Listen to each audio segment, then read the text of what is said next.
എല്ലാവർക്കും നമസ്കാരം. മലയാളത്തിലെ ആദ്യത്തെ ടാരോ റീഡിംഗ് ചാനലായിട്ടുള്ള മായസാറ്റിലേക്ക് സ്വാഗതം. ചതയം നക്ഷത്രക്കാർക്ക് ഈ വരുന്ന നവംബർ 2025 എങ്ങനെയാണെന്ന് നോക്കാം. അതിലേക്ക് കടക്കുന്നതിന് മുമ്പ് പ്രൈവറ്റ് കൺസൾട്ടേഷൻ താല്പര്യമുണ്ടെങ്കിൽ ഡീറ്റെയിൽസ് ആയി ഡിസ്ക്രിപ്ഷനിലുണ്ട്, നോക്കാവുന്നതാണ്. നമുക്ക് റീഡിങ്സിലേക്ക് കടക്കാം. ചതയം നക്ഷത്രക്കാർക്ക് ഈ വരുന്ന നവംബർ 2025 എങ്ങനെയാണ് എന്ന് നോക്കാം.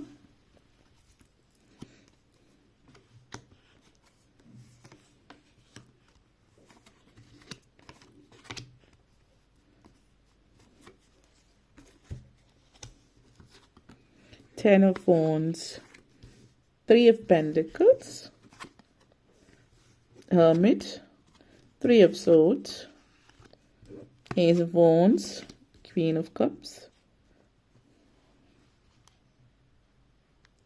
ആദ്യം തന്നെ 10 of Wands എനർജി കണക്ഷൻസ് ആണ്.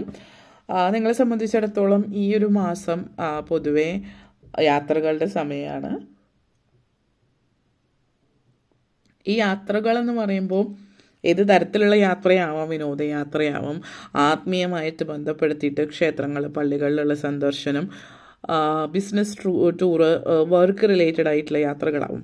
ചില ആളുകളെ സംബന്ധിച്ചിടത്തോളം വർക്ക് റിലേറ്റഡ് ആയിട്ട് കോൺഫറൻസ്, മറ്റു കാര്യങ്ങളോ അല്ലെങ്കിൽ ബിസിനസ്സുമായിട്ട് ബന്ധപ്പെടുത്തിയിട്ട് പല സ്ഥലങ്ങളിലേക്ക് പോകേണ്ടി വരുന്നതും അങ്ങനെയുള്ള യാത്രകളാവാം. മറ്റു ചിലരെ സംബന്ധിച്ച് വീട് മാറിപ്പോകുന്നൊരു സാഹചര്യമാവാം. നിങ്ങൾ ഒരിടത്തുനിന്ന് മറ്റൊരിടത്തേക്ക് പോകേണ്ടി വരുന്നത്, അതായത് ഒരു ഉല്ലാസയാത്രയോ അതുപോലുള്ളൊരു യാത്രയല്ലാതെ പെർമനൻ്റ് അല്ലെങ്കിൽ കുറച്ചധികം നാളത്തേക്ക് അവിടേക്ക് ചേക്കേറി പാർക്കുന്ന ഒരു യാത്ര എന്നുള്ളതാണ്. അപ്പോൾ അതേപോലെ തന്നെ ഈ ഒരു മാസം എന്ന് പറയുന്നത് കുറച്ചൊരു സ്പിരിച്വൽ ആയിട്ടുള്ള മാസമാണ്. നിങ്ങളെ സംബന്ധിച്ച് ആത്മീയമായിട്ടുള്ള കാര്യങ്ങൾ, പല കാര്യങ്ങളും റിലീസ് ചെയ്യാൻ, അതായത് നമ്മുടെ എല്ലാവരുടെയും മനസ്സിൻ്റെ ഉള്ളിൽ ഒത്തിരി സംഘർഷങ്ങളുണ്ട്. ദൈനംദിന ജീവിതത്തിൽ ഒത്തിരി കാര്യങ്ങൾ, വീട്, കുടുംബം, ജോലി അല്ലെങ്കിൽ മറ്റു കാര്യങ്ങളും അതിൻ്റെ പുറകെ ഇങ്ങനെ ഓടി നടന്നിട്ട് നമ്മൾ ഒരിടത്ത് ഇരിക്കുന്നില്ല. ഒരിടത്ത് ഇരിക്കുന്നില്ല, എന്താ പറയുക, ഒരു മനസ്സമാധാനവും സ്വസ്ഥതയോടും കൂടിയിട്ട് ജീവിക്കാനായിട്ട് പറ്റുന്നില്ല. അങ്ങനെയൊക്കെ ഉള്ളൊരു കാര്യങ്ങളുണ്ട്. അപ്പോൾ നമ്മൾ അത് മനസ്സിൽ ഒത്തിരി ഭാരമാണ് നമ്മുടെ ഉള്ളിൽ നൽകുന്നത്. അപ്പോൾ അതൊക്കെ ഒന്ന് പുറത്തേക്ക് വിടാൻ ആത്മീയമായിട്ടുള്ള യാത്രകളും, ആത്മീയത പൊതുവെ യാത്രകളാവാം. അതുപോലെ നിങ്ങൾ ആത്മീയതയിലേക്ക് കൂടുതൽ ഇറങ്ങിച്ചില്ലാണ്. ആത്മീയത എന്താണെന്ന് മനസ്സിലാക്കുകയാണ്. വെറുതെ കാഷായ വസ്ത്രം ധരിക്കുന്നു അല്ലെങ്കിൽ ചില സങ്കല്പങ്ങളുണ്ടാവുമല്ലോ നമ്മുടെ മനസ്സിൽ. അത് മാത്രമല്ല ആത്മീയത. നിങ്ങളുടെ വസ്ത്രധാരണത്തിലോ നിങ്ങളുടെ ഭക്ഷണത്തിലോ ഒന്നും അല്ല ആത്മീയത ഇരിക്കുന്നത്. അതിനും അപ്പുറത്തേക്കുള്ള ആഴത്തിൽ കൂടുതൽ നിങ്ങളതിനെ മനസ്സിലാക്കുന്ന ഒരു സമയമാണ് എന്നുള്ളതാണ് സൂചിപ്പിക്കുന്നത്. ജീവിതത്തിൽ നിങ്ങൾ പലതും മനസ്സിലാക്കുന്ന ഒരു സമയം. അതേപോലെ തന്നെ 3 of Pentacles എനർജിയാണ്. അപ്പോൾ വരുമാനം കൂട്ടുന്നതിന് വേണ്ടിയിട്ടുള്ള കാര്യങ്ങൾ നിങ്ങൾ ചെയ്യുന്നുണ്ട്. നിങ്ങൾക്കൊരു ജോലി ഓൾറെഡി ഉള്ള ഒരാളാണെങ്കിൽ അതിനേക്കാൾ മികച്ച ജോലിക്ക് വേണ്ടിയിട്ട് ശ്രമിക്കുന്നുണ്ടാവാം. പുതിയ ജോലി, നല്ല ജോലി എന്നൊക്കെ. അല്ലെങ്കിൽ നിങ്ങളുടെ കഴിവിനനുസരിച്ചിട്ട് നിങ്ങൾ ബിസിനസ്സോ മറ്റെന്തെങ്കിലും കാര്യങ്ങൾ സൈഡായിട്ട് ചെയ്യുന്നുണ്ട്. അപ്പോൾ ജോലി ചെയ്യുന്നതിനോടൊപ്പം തന്നെ നിങ്ങൾ സൈഡായിട്ട് ബിസിനസ് ചെയ്യുന്നു, ബിസിനസ്സിൽ മുന്നേറാൻ ആഗ്രഹിക്കുന്നു, അതിന് വേണ്ടിയിട്ടുള്ള കാര്യങ്ങളൊക്കെ ചെയ്യുന്നു എന്നുള്ളതും. അതേപോലെ തന്നെ ചില ആളുകളെ സംബന്ധിച്ചിടത്തോളം ആരോഗ്യപരമായിട്ട് ശ്രദ്ധിക്കേണ്ട ചില കാര്യങ്ങൾ ശ്രദ്ധിക്കുന്നതായിട്ട് കാണുന്നുണ്ട്. അപ്പോൾ ഫാമിലിയിൽ മൊത്തത്തിലൊരു ജീവിതചര്യ ഉണ്ടാകുകയാണ് ചെയ്യുന്നത്. അപ്പോൾ ജീവിതചര്യ എന്ന് പറയുമ്പോൾ നിങ്ങൾ ഒത്തൊരുമിച്ച് ഫാമിലിയായിട്ട് ഹാപ്പിയായിട്ട് ജീവിതം ആസ്വദിച്ചിട്ട് മുന്നോട്ടേക്ക് പോകുന്നു എന്നുള്ളതാണ്. അപ്പോൾ നിങ്ങളെ സംബന്ധിച്ചിടത്തോളം വർക്കിംഗ് ടുഗെദർ ലൈഫിൽ മുന്നോട്ടേക്ക് ക്രിയേറ്റിംഗ് ആണ് സൂചിപ്പിക്കുന്നത്. അപ്പോൾ നിങ്ങളെ സംബന്ധിച്ചിടത്തോളം നല്ല പുതിയ ബന്ധങ്ങൾ സൃഷ്ടിച്ചെടുക്കുന്ന ഒരു സമയം കൂടിയിട്ടാണ് ഈ ഒരു മാസം. അപ്പോൾ അങ്ങോട്ടേക്കും ഇങ്ങോട്ടേക്കും മ്യൂച്വലി ബെനിഫിഷ്യൽ ആയിട്ടുള്ള നല്ല ബന്ധങ്ങൾ, അതായത് നിങ്ങളുടെ ജീവിതത്തിൽ ഒത്തിരി ബന്ധങ്ങളുണ്ടാവും, ബന്ധുക്കളുണ്ടാവും.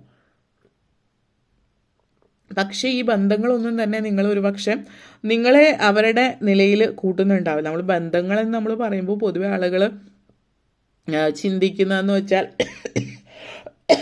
അതായത് രക്തബന്ധങ്ങളാണ്. അത് നമ്മളായിട്ട് സൃഷ്ടിച്ചതല്ല. അത് നമ്മൾ ജനിക്കുമ്പോഴേ നമ്മളുടെ ബന്ധുക്കളായിട്ടുള്ളവരാണ്. അപ്പോൾ അവർക്ക് നമ്മളോട് അങ്ങനെ ഒരു അടുപ്പം ഉണ്ടായിക്കൊള്ളണമെന്നില്ല. അപ്പോൾ ഇത് അങ്ങോട്ടേക്കും ഇങ്ങോട്ടേക്കും മനസ്സിലാക്കുന്ന തരത്തിലുള്ള ബന്ധങ്ങൾ സൃഷ്ടിച്ചെടുക്കുകയാണ് നിങ്ങൾ ചെയ്യുന്നത്. അപ്പോൾ അങ്ങോട്ടേക്കും ഇങ്ങോട്ടേക്കും ബെനിഫിഷ്യലായിട്ട്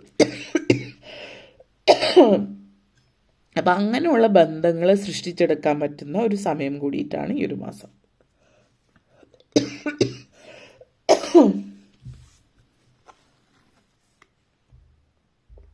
അതേപോലെ തന്നെ ഹെർമിറ്റ് മോഡാണ്. ആത്മീയ കാര്യങ്ങളിൽ താല്പര്യം സൃഷ്ടിച്ചെടുക്കുന്ന ഒരു സമയം എന്ന് പറഞ്ഞു. അതുപോലെ നിങ്ങൾ അനാവശ്യമായിട്ടുള്ള കാര്യങ്ങളൊന്നും ഇടപെടുന്നില്ല. മറ്റുള്ളവരുടെ കാര്യങ്ങളെക്കുറിച്ച് അറിയാനോ മറ്റുള്ളവരുടെ ജീവിതത്തിൽ ഇടപെടാനോ നിങ്ങൾ ശ്രമിക്കുന്നില്ല. നിങ്ങൾ നിങ്ങളുടെ ലൈഫിൽ മുന്നോട്ടേക്ക് പോവാണ്. അതേപോലെ തന്നെ പൊതുവേ നിങ്ങൾ ഇച്ചിരി വാചാലരാകുന്ന ഒരു വ്യക്തിയാണെങ്കിൽ ഈ ഒരു മാസം കുറച്ച് സൈലൻ്റ് ആയിരിക്കും. കാരണം നിങ്ങൾ ഈ ഒരു മാസം മറ്റുള്ളവരോട് സംസാരിക്കാനല്ല ആഗ്രഹിക്കും. നിങ്ങളോട് സംസാരിക്കാം. നിങ്ങളോട് തന്നെ സംസാരിച്ച് നിങ്ങളുടെ മനസ്സിലാക്കുക. നിങ്ങളുടെ ഉള്ളം, നിങ്ങളുടെ അകം മനസ്സിലാക്കുകയാണ് നിങ്ങൾ ചെയ്യുന്നത്. നിങ്ങൾ എന്താണ്, നിങ്ങൾ ആരാണ്, നിങ്ങൾക്ക് എന്താണ് വേണ്ടത്. ഇതുവരെ നിങ്ങൾ എപ്പോഴും മറ്റുള്ളവരുടെ കാര്യങ്ങൾ നോക്കുന്നു, അവർക്ക് എന്താണ് വേണ്ടത് എന്ന് ചിന്തിച്ചൊരു വ്യക്തിയാണ്. ഇപ്പോൾ നിങ്ങളെക്കുറിച്ച് ചിന്തിക്കാം. ഇപ്പോൾ പ്രത്യേകിച്ച് ഇത് പറയുകയാണെങ്കിൽ പ്രായമായിട്ടുള്ള ആളുകൾ, വീട്ടമ്മമാർ, അപ്പോൾ അവരൊക്കെ എപ്പോഴും മക്കളുടെ കാര്യങ്ങളോ അല്ലെങ്കിൽ മറ്റുള്ളവരുടെ കാര്യങ്ങളോ ഒക്കെ ആയിരിക്കും നോക്കുന്നത്. ഇപ്പോൾ സ്വന്തം കാര്യം നോക്കുന്നു എന്ന് പറയുന്നത് സ്വാർത്ഥതയാണെന്ന് ചിന്തിക്കുന്ന ഒരു കൂട്ടം ആളുകളുണ്ട്. അപ്പോൾ സ്വന്തം ഇഷ്ടങ്ങളും സ്വന്തം ആഗ്രഹങ്ങളും സ്വന്തം ജീവിതം നല്ല രീതിയിൽ കൊണ്ടുപോകണം എന്ന് ചിന്തിക്കുന്നതൊക്കെ സ്വാർത്ഥതയല്ല, അത് സെൽഫ് ലവ് ആണ്, സെൽഫ് കെയർ ആണ്. അത് നമ്മൾ എടുക്കണം. അല്ലെങ്കിൽ എപ്പോഴും മറ്റുള്ളവരുടെ കാര്യങ്ങൾ നോക്കി നമുക്ക് നമ്മളെ തന്നെ നഷ്ടപ്പെടുന്ന ഒരു സാഹചര്യമാണ്. അപ്പോൾ നിങ്ങൾ അതിൽ നിന്ന് നിങ്ങളെ വീണ്ടെടുക്കുന്ന ഒരു സമയമാണ്. പ്രത്യേകിച്ച് ഈ പറഞ്ഞ പ്രായമായിട്ടുള്ളവരോ വീട്ടമ്മമാരോ. കാരണം ഒറ്റയ്ക്ക് കുറേ സമയം ഇരിക്കുന്നു, അതേപോലെ മറ്റുള്ളവരുടെ കാര്യങ്ങൾ മാത്രം നോക്കി. അപ്പോൾ അതിൽ നിന്ന് നിങ്ങൾ പുറത്ത് കിടക്കുകയാണ്. നിങ്ങളെ ഇഷ്ടപ്പെടാൻ തുടങ്ങുകയാണ്, നിങ്ങളെ മനസ്സിലാക്കാൻ തുടങ്ങുകയാണ് എന്നുള്ളത് കൂടിയിട്ടാണ് ഇത് സൂചിപ്പിക്കുന്നത്. ഓക്കെ.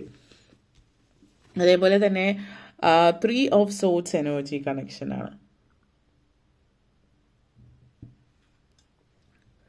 ഈ ഒരു സമയം നിങ്ങളെ സംബന്ധിച്ചിടത്തോളം ലൈഫിൽ നിങ്ങൾ അനുഭവിച്ച പല കാര്യങ്ങളും വീണ്ടും നിങ്ങളുടെ മുമ്പിൽ വരികയാണ്. അതായത് ഒരു ഹീലിങ്ങിൻ്റെ സമയമാണ്. ഇപ്പം നേരത്തെ പറഞ്ഞു ആത്മീയ കാര്യങ്ങൾ താല്പര്യം ഉണ്ടെന്നുള്ളത് ഹീലിംഗ് ആണ്. അപ്പോൾ നിങ്ങൾ അനുഭവിച്ച സംഘർഷം, നിങ്ങളുടെ ട്രോമ, ഇതൊക്കെ നിങ്ങൾ തിരിച്ചറിയാണ്. അതിനെ ആ ഒരു മുറിവ്, ആ ഒരു വൂണ്ട്, അത് നിങ്ങൾ സുഖപ്പെടുത്താൻ വേണ്ടി ശ്രമിക്കുന്ന ഒരു സമയമാണ്. അപ്പോൾ അതിന് വേണ്ടിയിട്ട് ഓരോ സ്റ്റെപ്പാണ്. അത് ഒറ്റയടിക്ക് മാറുന്ന ഒരു കാര്യമല്ല. എന്നിരുന്നാലും ശാരീരികമായിട്ടുള്ള മുറിവുകളാകുമ്പോൾ അത് പെട്ടെന്ന് കരിഞ്ഞുണങ്ങി പോവും അതിൻ്റെ സമയത്തിൽ. പക്ഷേ മാനസികമായിട്ട് ഏറ്റിട്ടുള്ള ആ ഒരു ആഘാതം, ആ മുറിവിനെ നിങ്ങൾ ഉണക്കാൻ വേണ്ടിയിട്ട് ശ്രമിക്കുന്ന ഒരു സമയമാണ്. അപ്പോൾ അത് സമയമെടുക്കും. പക്ഷെ അതിൻ്റെ ഒരു തുടക്കം ഈ ഒരു മാസത്തിൽ നിങ്ങൾ ചെയ്യുന്നതായിട്ടാണ് കാണിക്കുന്നത്. അതേപോലെ തന്നെ is of phones energy connections ആണ്. വിദ്യാർത്ഥികളെ സംബന്ധിച്ച് ഒത്തിരി ഐഡിയാസ് കാര്യങ്ങളൊക്കെ ഉണ്ടാവുന്നുണ്ട്. അതേപോലെ നിങ്ങൾ മത്സര പരീക്ഷകൾ കാര്യങ്ങളിലൊക്കെ ഒത്തിരി വിജയ സാധ്യതകളുണ്ട്. പിന്നെ നിങ്ങളെ സംബന്ധിച്ചിടത്തോളം പറയുകയാണെങ്കിൽ ഈ ഒത്തിരി അമിതമായിട്ട് ഉള്ളൊരു എന്താ പറയുക, ഉത്കണ്ഠ കൂടുതലുള്ള സമയമാണ്. അപ്പോൾ എല്ലാ കാര്യത്തിനും അമിതമായിട്ട് ഉത്കണ്ഠ ഉണ്ടാകാതിരിക്കാൻ ശ്രദ്ധിക്കാം. എന്താ പറയുക, എന്തെങ്കിലും ഒരു കാര്യത്തിൽ ഫോക്കസ് ചെയ്യുക, ഒരു പാഷൻ സൃഷ്ടിച്ചെടുക്കാം. തീർച്ചയായിട്ടും വിദ്യാർത്ഥികളെ സംബന്ധിച്ചിടത്തോളം പഠനം വളരെ പ്രാധാന്യം അർഹിക്കുന്ന കാര്യമാണ്. പക്ഷേ പഠനത്തോടൊപ്പം തന്നെ ഒരു പാഷൻ കൂടിയിട്ട് എന്തെങ്കിലും ഒരു ഹോബിയോ എന്തെങ്കിലും ഒരു കാര്യത്തിൽ ചിന്തിച്ച് അതിലും കൂടി ഒന്ന് ശ്രദ്ധിക്കുന്നത് നല്ലതായിരിക്കും. അത് നിങ്ങൾക്കൊരു മനസ്സിനൊരു തൃപ്തി, ക്രിയേറ്റീവായിട്ടുള്ള എന്തെങ്കിലും കാര്യങ്ങൾ ചെയ്യാനുള്ള ഒരു സമയം കൂടിയിട്ടാണ് ഈ ഒരു മാസം എന്നുള്ളത് സൂചിപ്പിക്കുന്നുണ്ട്. അതേപോലെ തന്നെ queen of cups energy connections ആണ്. അപ്പോൾ ഇപ്പോൾ കരിയർ ഓറിയൻറ്റഡ് ആയിട്ടുള്ള വ്യക്തികളെ സംബന്ധിച്ച് നിങ്ങൾ കരിയറിൻ്റെ പുറകെയുള്ള ഓട്ടത്തിൽ, ഇപ്പോൾ നമ്മൾ പറയില്ലേ ആ ഒരു കോർപ്പറേറ്റ് ലാഡർ കയറാനുള്ള ധൃതി അല്ലെങ്കിൽ അതിനുള്ളൊരു ശ്രമമാണ്. അപ്പോൾ ഇവിടെ നിങ്ങളെ സംബന്ധിച്ചിടത്തോളം നിങ്ങൾ ആ ഒരു ഓട്ടത്തിൽ നിന്ന് മാറി നിൽക്കുകയാണ്. കുറച്ച് സമയത്തേക്ക് നിങ്ങൾ കുറച്ച് സമയം നിങ്ങൾക്കായിട്ട് കൊടുക്കുകയാണെങ്കിൽ നിങ്ങളൊന്ന് സ്ലോ ഡൗൺ ചെയ്യുകയാണ്. അപ്പോൾ ചുറ്റുമുള്ള ജീവിതം ആസ്വദിക്കുന്നു. നിങ്ങളുടെ കുടുംബമായിട്ട് ഒരുമിച്ചിരുന്ന് ഭക്ഷണം കഴിക്കുന്നു, യാത്രകൾ ചെയ്യുന്നു. അതായത് ഇങ്ങനൊരു കുടുംബം ഉണ്ടെന്നോ അവരെന്തൊക്കെയാണോ ചെയ്യുന്നത്. ചില ആളുകളെ സംബന്ധിച്ച് മക്കൾ ഏത് ക്ലാസ്സിലാണെന്ന് പോലും ഓർമ്മയുണ്ടാവില്ല. അല്ലെങ്കിൽ എന്താണ് അവരുടെ ഇഷ്ടങ്ങൾ, അവരുടെ ഇഷ്ട നിറം, അവരുടെ ഇഷ്ട ഭക്ഷണം, അല്ലെങ്കിൽ മക്കളോ ഭാര്യയോ ഭർത്താവോ, അത് അങ്ങനെയുള്ള പല കാര്യങ്ങളും ഈ ഓട്ടത്തിനിടെ വിട്ടുപോകുന്നു എന്നുള്ളതാണ്. നിങ്ങളൊന്ന് ഇരുന്ന് സംസാരിക്കാൻ തുടങ്ങുന്ന ഒരു മാസം കൂടിയിട്ടായിരിക്കും ഈ ഒരു മാസം എന്നുള്ളത് സൂചിപ്പിക്കുന്നുണ്ട്. കുറച്ച് ഫാമിലി ഓറിയൻറ്റഡ് ആയിട്ടുള്ള സമയമാണ്. അപ്പോൾ ഇത്രയും കാര്യങ്ങളാണ് പറയാനുണ്ടായിരുന്നത്. നിങ്ങൾക്ക് ഈ വീഡിയോ ഇഷ്ടപ്പെട്ടുവെങ്കിൽ ലൈക്ക് ചെയ്യാനും ഷെയർ ചെയ്യാനും കമൻറ്റ് ചെയ്യാനും സബ്സ്ക്രൈബ് ചെയ്യാനും മറക്കരുത്. എല്ലാവർക്കും നന്ദി, നമസ്കാരം.